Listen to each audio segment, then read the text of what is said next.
Lufthansa pilots are going on strike. We have a deal zone deal today with the hotel group Hilton. CONRAD is offering a special deal.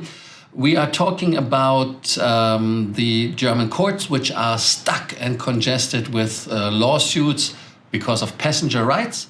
We have a topic which is dealing with a new way of preparing food in the air to reduce carbon footprints. And Berlin Airport, the slots.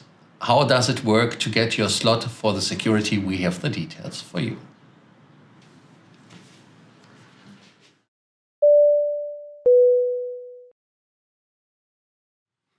My name is Lars. I'm here to bring you more miles, more points, and more status. The pilots at Lufthansa are on the way to strike. Unfortunately, yesterday evening, the commission, which is in charge of salaries from the passengers, from the cockpit union, they said, we are not happy with the offerings. And of course, we are getting closer with the offers, but it's still not there what we are looking for. And the Lufthansa cargo daughter already told them that they are going on strike and they want to start with Lufthansa Cargo, as they don't want to put more trouble on the passengers and the normal flight operations. They say that the juristic and organizational problems they had to start the strike, or obligations, have been, they found a solution and they are ready, and they are even ready to talk. Lufthansa said they are ready to talk, but they want to discuss more the flexible finalization of the contract. And they say, the pilots, they want 5.5%, and they want to have, starting from next year, for the inflation, an automatic increase. And the other topic is, of course, what they're talking about is the so-called Perspektivvertrag, which means nothing else that 325 aircraft of the Lufthansa mainline are only be flown by 5,000 captains and first officers who are under the umbrella of the corporate contract. And Lufthansa made a step to show virtually, basically it's showing the middle finger when they are going and opening another company like CityLine. It's called CityLine 2 in Munich, and those should take over the services for flights within Europe. And 97.6% of the pilots in the Lufthansa passenger section have voted for a strike. In Lufthansa Cargo, it was even 99.3%. Even I feel as a passenger that there's always somebody on strike, and we remember the strike in July where the union Verdi made one day and a little bit more of strike. 1,000 flights were cancelled, 134,000 passengers have been affected. They had to change their travel plans, you had to deal with all this shit, and the 20,000 union workers got a pay rise. Even Eurowings is ready to go on strike, so no good news for Lufthansa. Anyways, when we look on the numbers, the cargo is the one which made Lufthansa a little bit profit, and the profit is 1.5 billion euros operational profit. This year, same. So it was in 2021 and 2022 that they made 1.5 billion. For them in operational profit. So you see that the profit center was the cargo, and the passengers are still not making money. They are coming to the figures which are getting black. So they said, hopefully we see there no strike and they both can get together, and it's only just two dogs barking and telling us, oh, I bite you, I bite you. Hopefully they will not bite. Actually, you should bite on the contracts. Both say, we take it.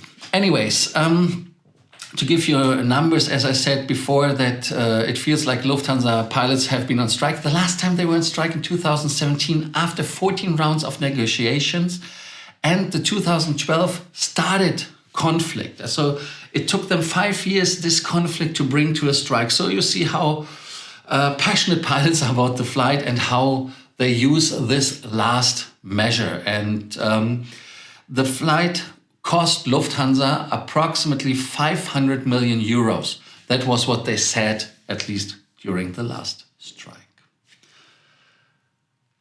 Another problem in aviation is, and Lufthansa said they paid already this year out 160 million euros, is that the courts are stuck with this passenger disputes with the airlines.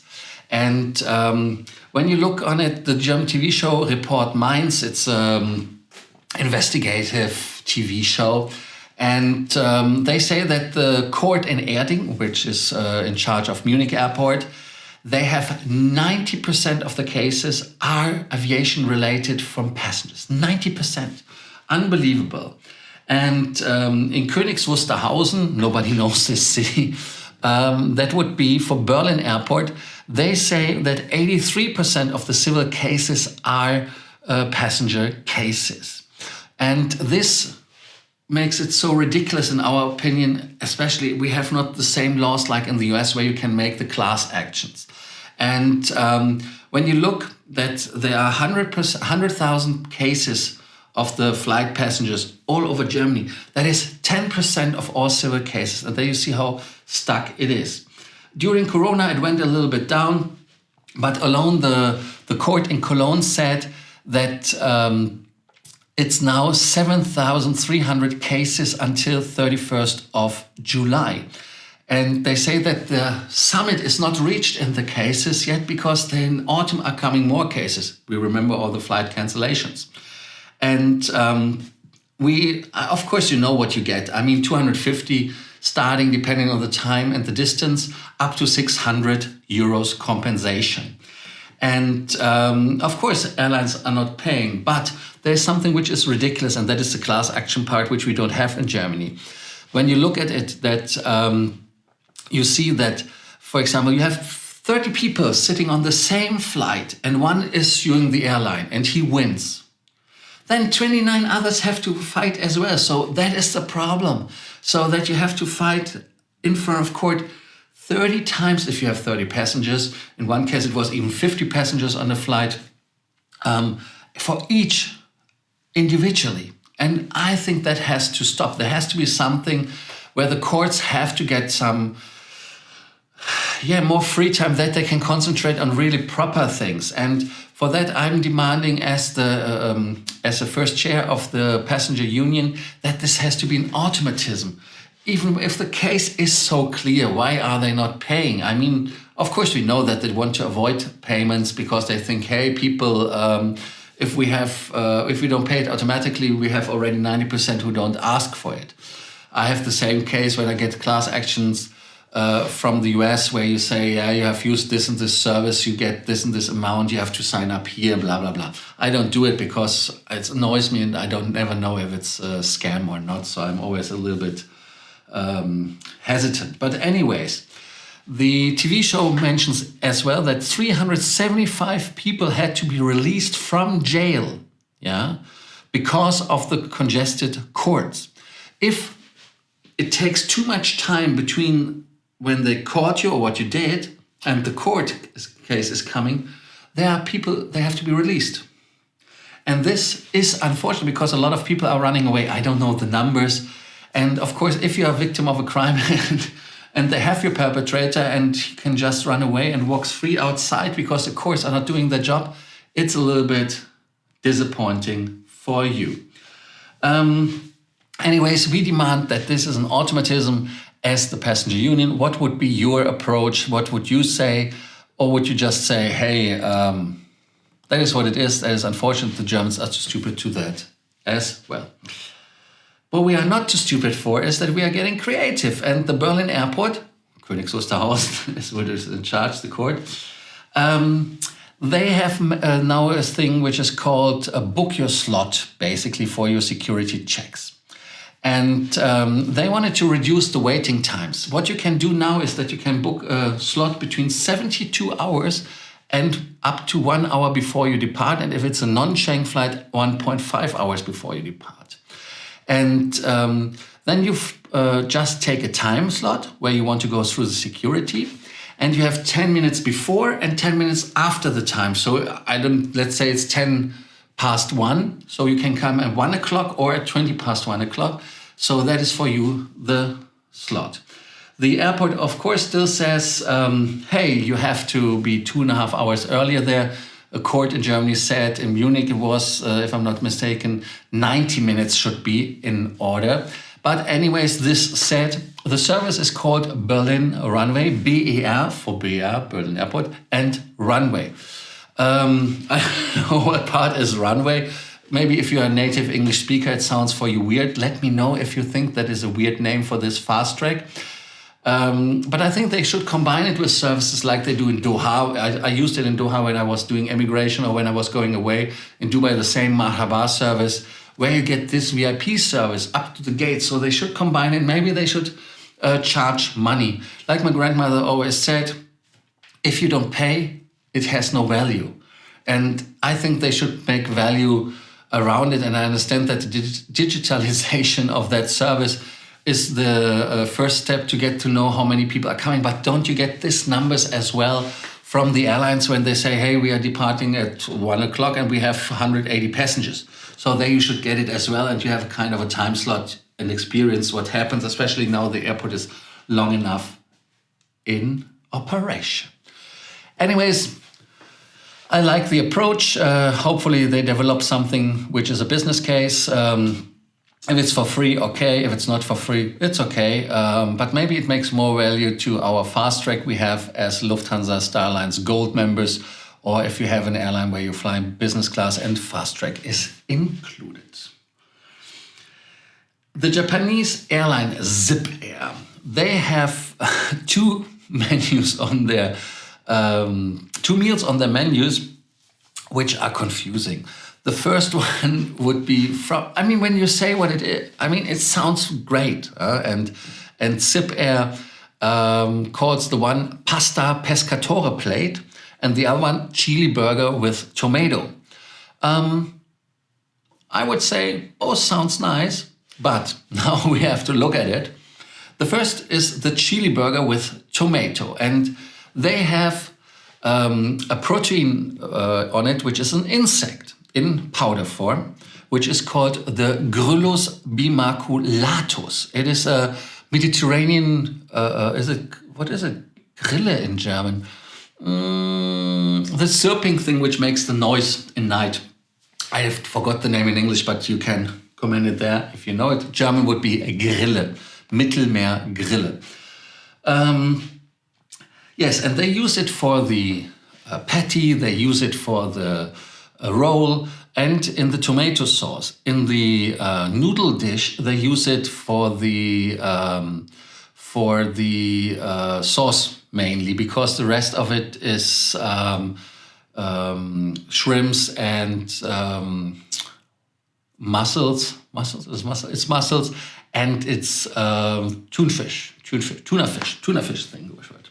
As I'm not a fish eater and I don't eat seafood, I'm sorry that I don't have the word 100% on top, but it is shrimps, then it is tuna fish. Is it tuna fish? No, I don't know. Anyways, some seafood.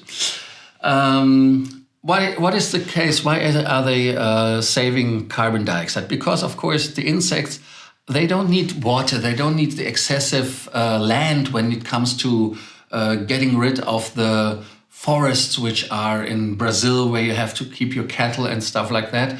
And of course, that we have as well to put in consideration. Yeah, they don't fart. Cows fart a lot, and that is not good for the environment. With this said, the fish, as you guess, would never be my choice.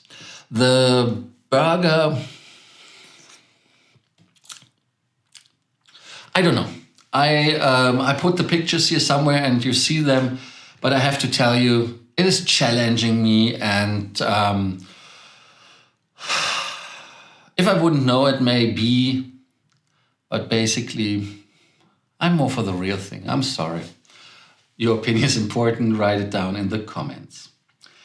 If you are thinking about going to Los Angeles, and The Hilton Group opened a new property, the CONRAD in Los Angeles in LA downtown. And they have launched an offer where you can earn 30,000 points. And this 30,000 points are applicable when you stay at least 3 nights in the property. This 3 nights in the property cost you $925 US plus tax, plus shishi, plus fun, and $30 per day. I think they call it destination fee. But you get 10,000 points per night. That is a cool thing, in my opinion.